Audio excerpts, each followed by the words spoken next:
ក្មួយសុផុនកំពុងតែធ្វើអីហ្នឹងបាទអ៊ំមេភូមិខ្ញុំកំពុងតែដាំត្រសក់និងត្រកួនបន្ថែម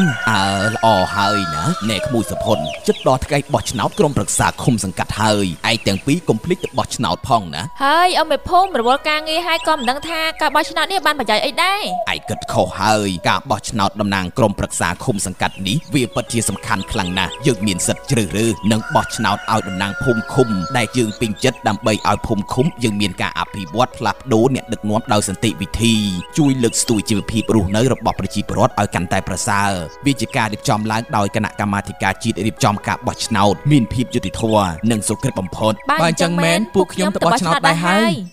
ចូលរួមបំពេញកាតព្វកិច្ចជាពលរដ្ឋល្អនៅក្នុងសង្គមជាតិត្រូវឆ្លៀតទៅបោះឆ្នោតឲ្យបានគ្រប់គ្នានៅថ្ងៃទី4 ខែមិថុនាឆ្នាំ2017ដើម្បីអភិវឌ្ឍភូមិឃុំយើង